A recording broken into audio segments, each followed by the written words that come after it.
The flying horse of Kansu, poised on a swallow to show its speed, is a masterpiece dating back 1700 years. But its presence in Paris is another proof of Communist China's dramatically quick progress onto the world scene in the past year or so. In some ways, the exhibition is a prestige project, a demonstration that Peking is proud of its past and anxious to show off its treasures.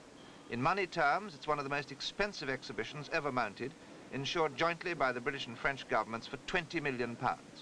Because it spans an entire civilization, its scope is bigger than the Tutankhamun exhibition, with which inevitably it's being compared. I think that as far as the success is concerned, it will match Tutankhamun. But you have a big difference that, as you know, for Tutankhamun, all the public was quite informed who was Tutankhamun, what have been said, what have been done on all these pyramid and Egyptologists and so on. So that Tutankhamun was a kind of last part of their initiation to Egyptian art. And with these exhibitions, with a concern with Chinese art treasures, I think it will be just the contrary.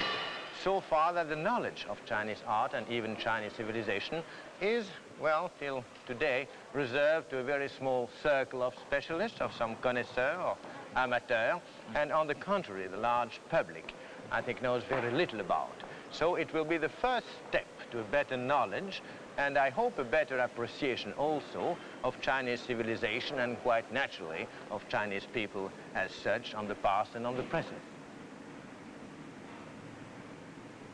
All the exhibits were unearthed during the last 20 years, many of them in the past 2 or 3. The Chinese refused to send some of their rarest discoveries in case of accidents, and 2 planes, one French and one British, were used to fly the exhibition over, again for safety, in the event they all arrived without a chip.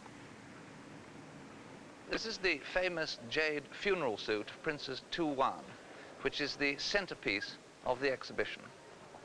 It's made up of 2,156 separate pieces of jade, all held together by fine gold wire.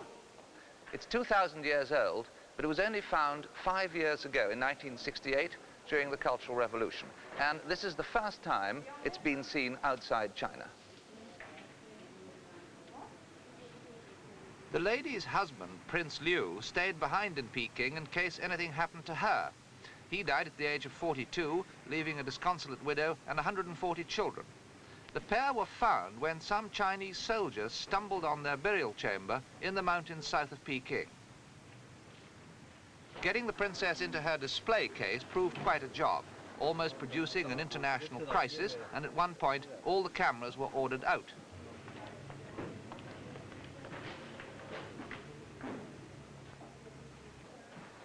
But in the end, all was well. Spurred on by a quotation from Chairman Mao, "Let the past serve the present," the exhibition looks set for a success which could rival Tutankhamun.